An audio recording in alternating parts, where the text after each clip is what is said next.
Hello दोस्तों, स्वागत है आपका आपके अपने YouTube channel chemistry with Tej sir पर। तो दोस्तों, सॉलिड स्टेट लेसन के छठे एपिसोड की बारी है। चौथे और पांचवें एपिसोड में हमने ठोसों का वर्गीकरण पढ़ा था।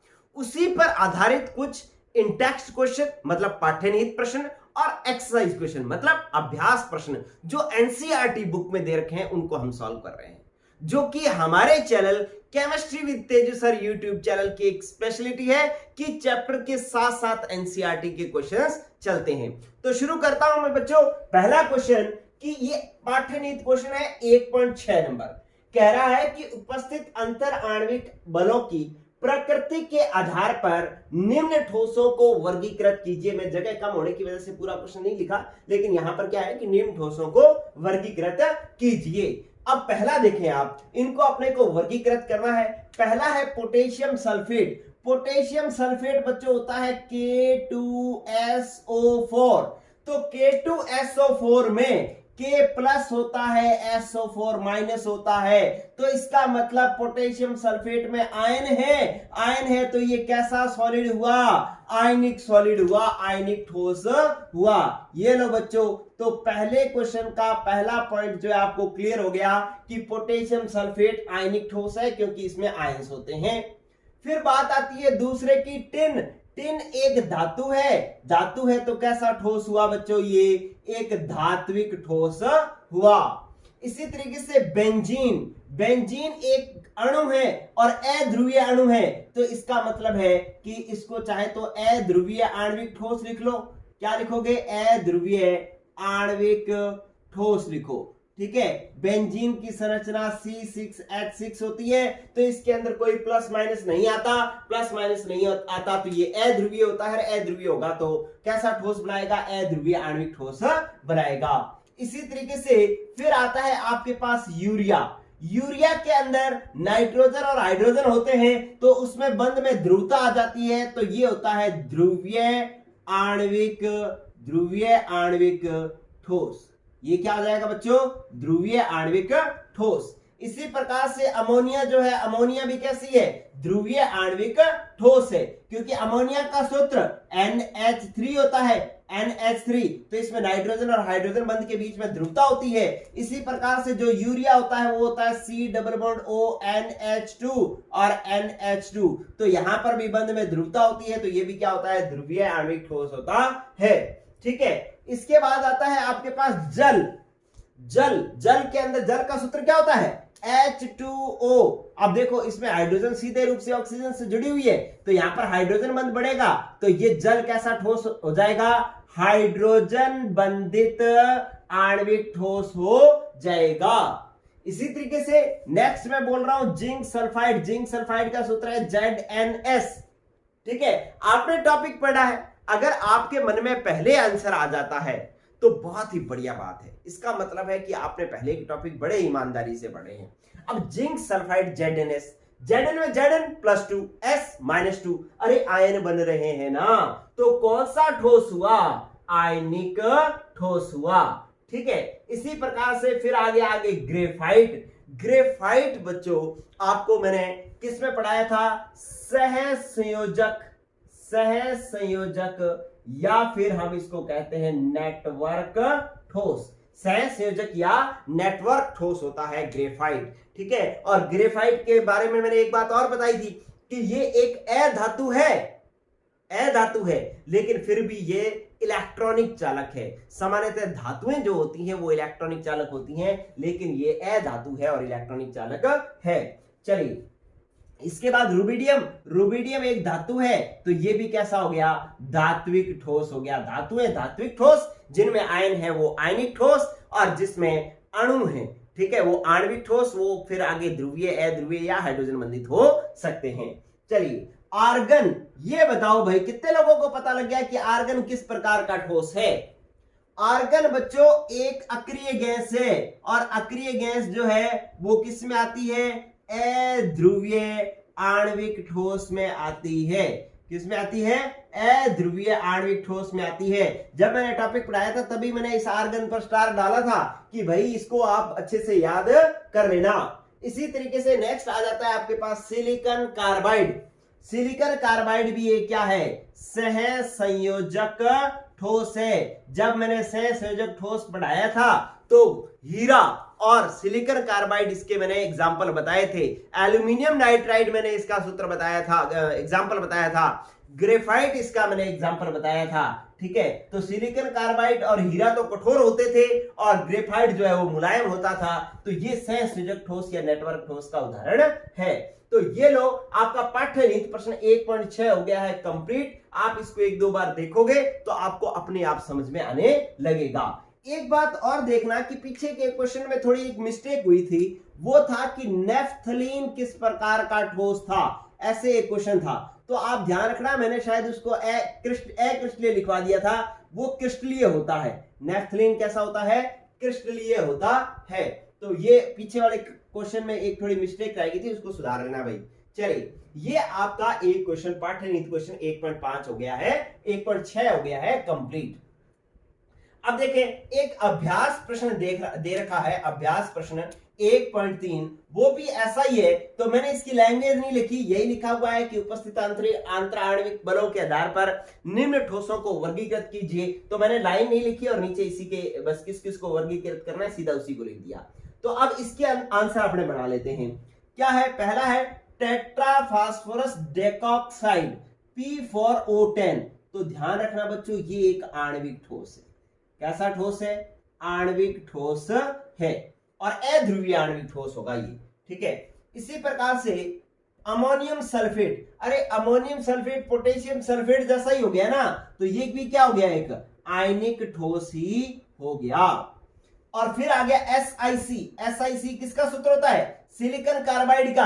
अरे सिलिकॉन कार्बाइड अभी तो बताया है, कौन से वाला ठोस, सहसंयोजक ठोस होता है। चलिए, इसके बाद I2 तो मैंने आपको इंपॉर्टेंट बताया हुआ है, आप लोगों को पता होना चाहिए। I2 का मैंने भी क्वेश्चन पहले पूछा था और बहुत से बच्चों ने सही भी बताया था। ठीक है, मोहित ने सही बताया, कल्पना ने सही बताया और मुकेश ने अभी लास्ट क्वेश्चन कमेंट किया है, उसने सही बताया। तो बहुत सारे बच्चों ने सही बताए थे ये क्वेश्चन।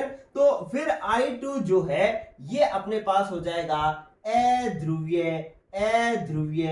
आणविक जो है वो ठोस होगा, अध्रुवीय आणविक ठोस होगा I2। इसी प्रकार से P4 जो है ये भी एक प्रकार का अध्रुवीय आणविक ठोस ही होगा। P4 एक अणु बन रहा है और सारे के सारे एक जैसे परमाणु हैं, तो इसका मतलब है ये जो अणु बनेगा वो अध्रुवीय बनेगा, तो अध्रुवीय आणविक ठोस इसका एग्जांपल हो जाएगा। चलिए, अब आ जाओ आप प्लास्टिक पर। प्लास्टिक किस प्रकार का ठोस है बच्चों, प्लास्टिक। अरे प्लास्टिक ठोस कैसा है, अक्रिस्टलीय ठोस है। कैसा ठोस है, अक्रिस्टलीय ठोस है। प्लास्टिक, कांच, रबर, ये मैंने एग्जांपल किसके बताए हुए हैं, अक्रिस्टलीय के।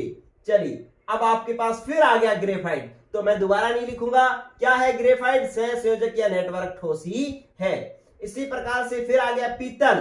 पीतल एक धातु है, हालांकि मिश्र धातु है, धातुओं से मिलकर बनी हुई है, तो लेकिन है तो धातु ना, तो इसका मतलब ये भी क्या है, एक धात्विक ठोस है।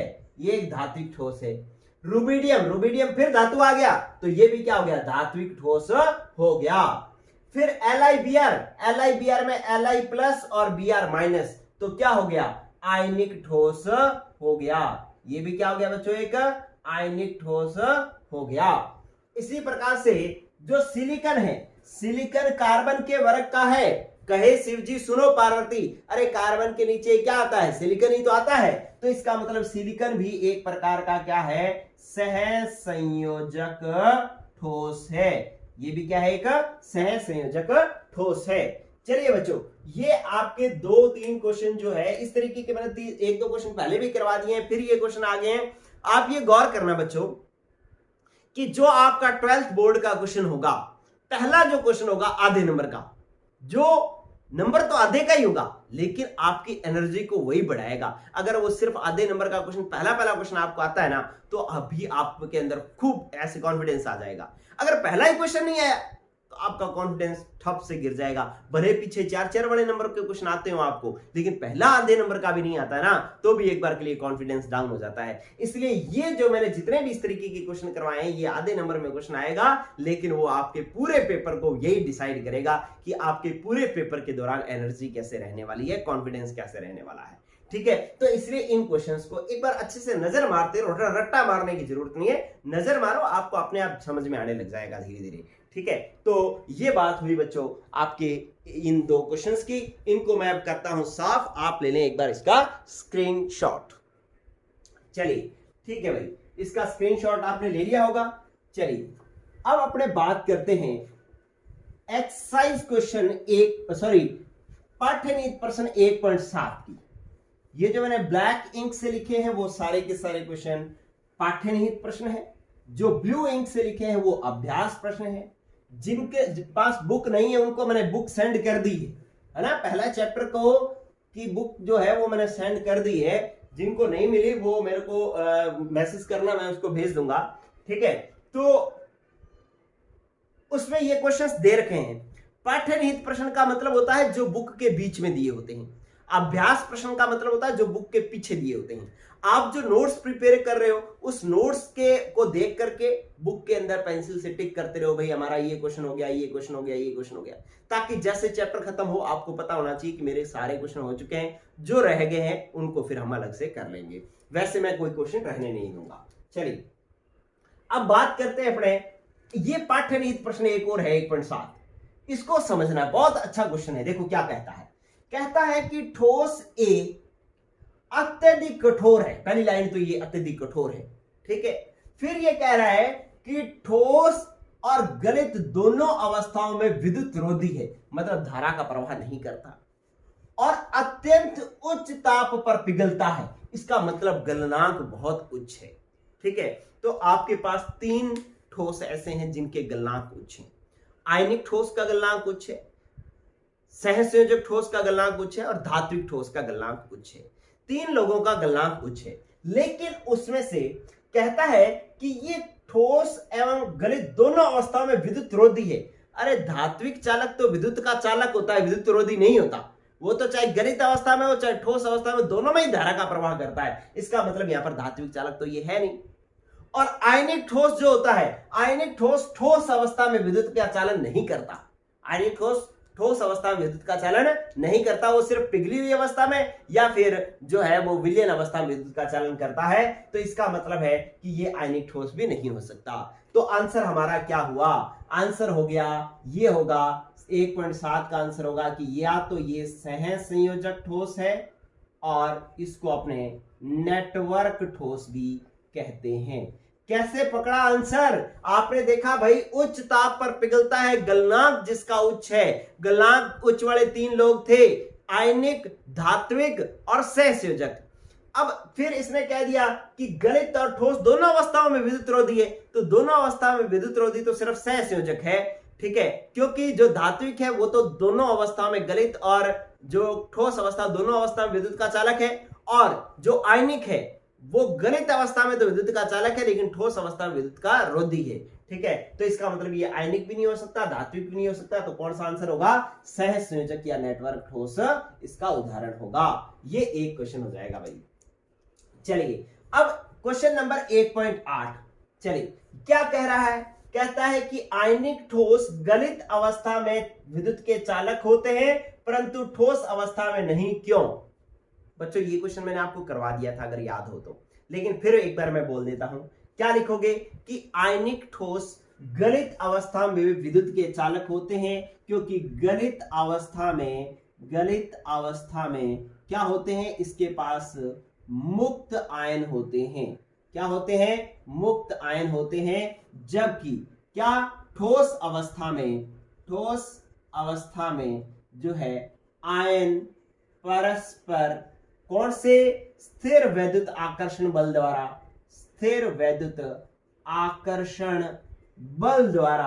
बंधे होते हैं, आकर्षण बल द्वारा बंधे रहते हैं। ठीक है, यहां पर मुक्त आयन होते हैं इसलिए विद्युत के चालक होते हैं, और यहां पर आयन बंधे रहते हैं इसलिए यहां पर ये विद्युत के कुचालक होते हैं। ठीक है, तो ये आपका आंसर हो जाएगा। आप साफ साफ पूरी लाइन लिख लेना। क्या लिखोगे कि आयनिक ठोसों में ठोस अवस्था में आयन परस्पर स्थिर विद्युत आकर्षण बल द्वारा बंधे रहते हैं इसलिए मुक्त आयन नहीं होते, अतः ये विद्युत के कुचालक होते हैं। परंतु गलित अवस्था में ये ठोस जो आयंस जो है वो मुक्त हो जाते हैं ठीक है, एक दूसरे से बंध इनका टूट जाता है, अलग अलग हो जाते हैं और मुक्त हो जाते हैं, फ्री हो जाते हैं चलने के लिए, तो मुक्त आयन उपलब्ध हो जाते हैं, जिससे ये विद्युत के क्या हो जाते हैं, चालक हो जाते हैं। ठीक है, तो ये आंसर आप लिख लीजिएगा। चलिए, इसके बाद क्वेश्चन नंबर है 1.9, इसको मैं साफ कर देता हूं। क्वेश्चन नंबर 1.9 जो है वो देख लें आप, ये आपको खुद को आंसर देना है कमेंट बॉक्स के। क्या कहता है, किस प्रकार के ठोस विद्युत के चालक होते हैं, आघातवर्धनीय होते हैं और तन्य होते हैं। आघातवर्धनीय मतलब जिनको चोट करो तो ये टूटते नहीं है, फैल जाते हैं। तन्य का मतलब ये लंबे खींचे जा सकते हैं, इनकी तार बनाई जा सकती है। ठीक है, और ये जो है विद्युत के चालक होते हैं, तो उस ठोस का नाम क्या होगा? ये आंसर 1.9 लिख करके फिर उसका आंसर लिख करके कमेंट बॉक्स में आंसर दो मुझे, ताकि मुझे पता लगे कि आप लोग कैसा पढ़ रहे हैं, मैं कैसा पढ़ा रहा हूं। ठीक है बच्चों, चलिए ये आपके पाठ्य नीति प्रश्न हो गए हैं कंप्लीट। अब एक बहुत ही जबरदस्त वाला क्वेश्चन दिया है। क्या? क्वेश्चन नंबर 1.6 नीली इंक में दे रखा है, तो इसका मतलब कौन सा क्वेश्चन है? अभ्यास प्रश्न है, जो बुक के पीछे, लेसन के पीछे दे रखा है, वो वाला क्वेश्चन है। ये बड़ा ही शानदार क्वेश्चन है, इसको सॉल्व करेंगे भाई। क्या कह रहा है कि किसी क्रिस्टल की स्थिरता उसके गलनांक के परिणाम द्वारा प्रकट होती है, टिप्पणी कीजिए। ठीक है, कि कोई क्रिस्टल उतना ही ज्यादा स्थिर होगा जितना ज्यादा उसका गलनांक होगा, इस बात की आपको टिप्पणी करनी है। ठीक है, तो आंसर नंबर 1.6 मैं पहले टिप्पणी कर देता हूं। आप क्या लिखेंगे? आंसर नंबर 1.6 आप लिखेंगे कि उच्च गलनांक यह प्रदर्शित करता है, उच्च गलनांक क्या प्रदर्शित करता है कि उसमें अंतरा आणविक आकर्षण बल जो है वो क्या है? अंतरा आणविक आकर्षण बल कैसे है बच्चों? उच्च है। अगर किसी का गलनांक उच्च है मतलब ज्यादा ताप पर पिघलते हैं, इसका मतलब क्या है कि उन अणुओं ने एक दूसरे को मजबूती से पकड़ रखा है, इसलिए वो ज्यादा ताप पर पिघलते हैं। तो उच्च गलनांक यह प्रदर्शित करता है, आप पूरी लाइन लिखेंगे, उच्च गलनांक यह प्रदर्शित करता है कि उनमें अंतर आणविक आकर्षण बल उच्च है। अगर अंतर आणविक आकर्षण बल उच्च होता है तो उस क्रिस्टल की स्थिरता भी क्या होती है? उस क्रिस्टल की स्थिरता क्या होती है? अधिक होती है। मतलब वो अधिक मजबूत होता है, उसकी स्थिरता जो है वो अधिक होती है। तो हमने ये लो टिप्पणी कर दी। ये कहता है कि आपको बताना था कि किसी क्रिस्टल की स्थिरता उसके गलनांक का परिणाम को प्रकट होती है। टिप्पणी कीजिए कि मतलब जिसका गलनांक ज्यादा है उसकी स्थिरता ज्यादा है। आप कैसे कहोगे? हम ऐसे कहेंगे कि भाई जिसका गलनांक ज्यादा उसमें अंतराण्विक आकर्षण बल ज्यादा, और अंतराण्विक आकर्षण बल ज्यादा तो उस क्रिस्टल की स्थिरता ज्यादा, क्योंकि मजबूती से पकड़ रखा है उन्होंने आपस में। ठीक है, तो एक लाइन तो हमने समझा दी। अब आगे का क्वेश्चन ये कह रहा है कि किसी आंकड़ा पुस्तक से जल, ethyl alcohol, die ethyl ether और मेथेन के गलनांक एकत्र करें। इनके गलनांक बताने हैं कि भाई जल का गलनांक क्या होता है, अल्कोहल का गलनांक क्या होता है, ईथर का क्या होता है और मेथेन का क्या होता है। तो आप इधर देखें भाई, जल, एक तो आपके पास जल दे दिया जल, ठीक है, एक आपको दे दिया एथिल अल्कोहल, इसका गलनांक बताना है। एक आपको दे दिया डाई एथिल ईथर, ये बात अच्छे से समझना बच्चों, डाई एथिल ईथर, और एक दे दिया आपको मेथेन। इनके गलनांक बताने हैं। तो इनका गलनांक, जल का गलनांक तो 273 केल्विन होता है, 0 डिग्री सेंटीग्रेड या फिर 273 केल्विन। एथिल अल्कोहल का गलनांक होता है 157.8 केल्विन, और एक इसका होता है अपने पास 156 यहां पर मेथेन का तो होता है 90.5 केल्विन, 90.5 केल्विन, और इनका जो आपके पास एथिल अल्कोहल है 155.7 है, 155.7 है, और ये 156.8 केल्विन है। ठीक है, और मेथेन का 90.5 केल्विन जो है इसका गलनांक है। ठीक है बच्चों, ये गलनांक आपको याद करना है। इस क्वेश्चन का एक्चुअली क्या है कि जो एनसीईआरटी बुक है। एनसीईआरटी बुक हमें समझाती बहुत कुछ है, लेकिन बहुत सारी चीजें हमें याद करना भी सिखाती है।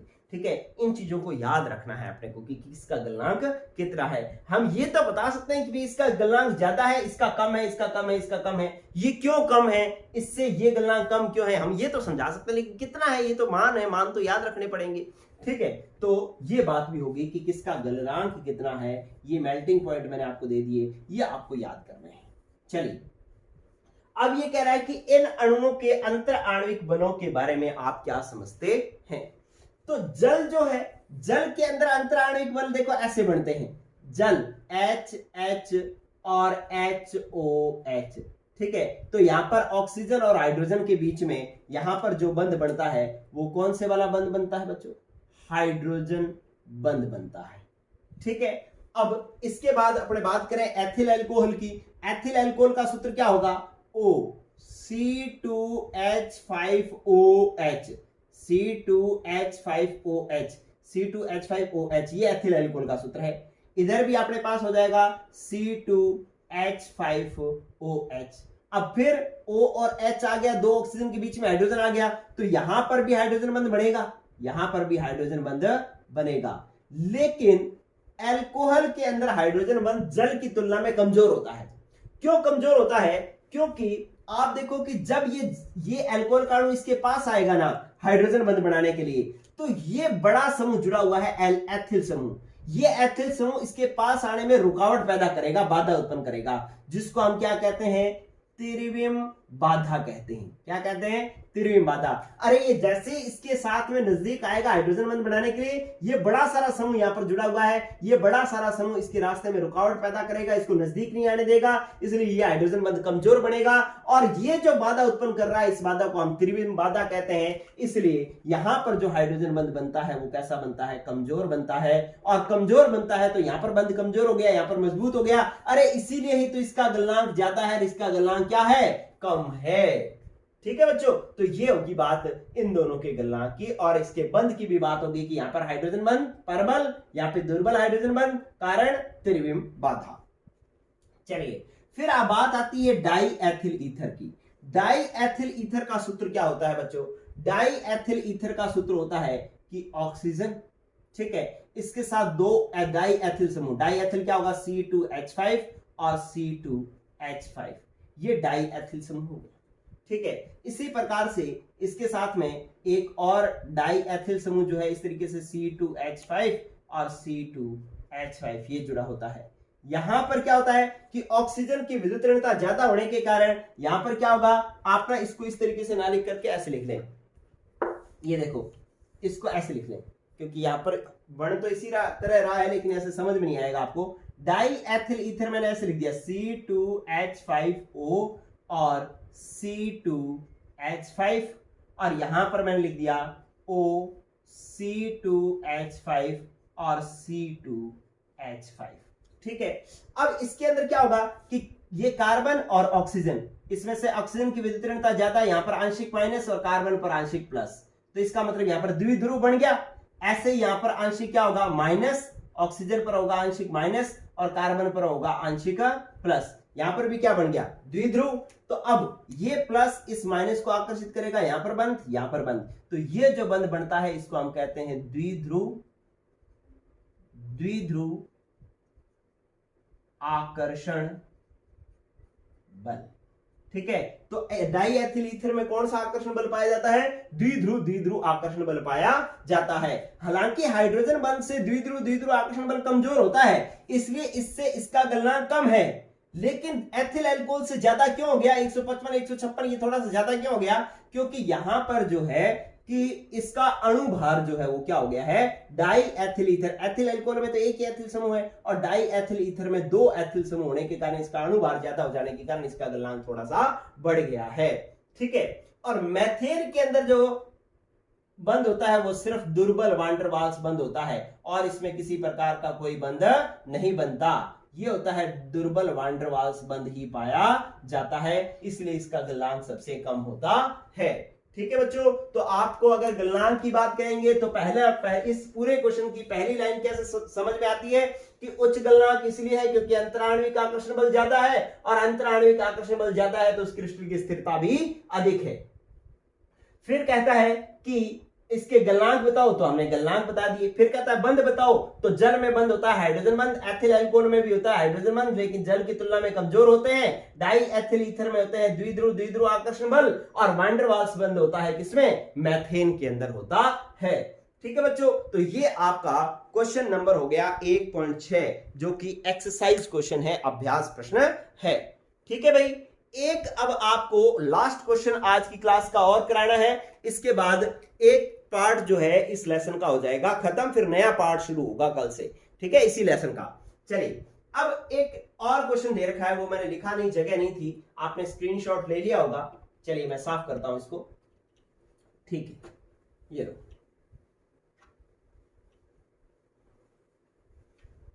देखें एक प्रश्न दे रखा है कि समझाइए, एक्सरसाइज क्वेश्चन है।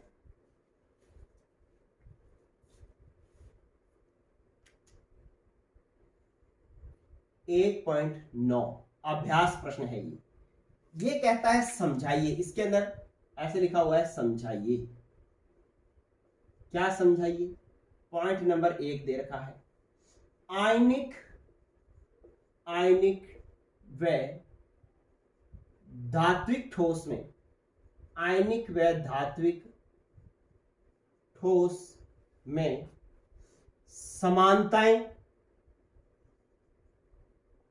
व भिन्नताएं, कि आयनिक ठोसों में और धात्विक ठोसों में क्या क्या समानताएं हैं और क्या क्या भिन्नताएं हैं, ये आपको समझाना है।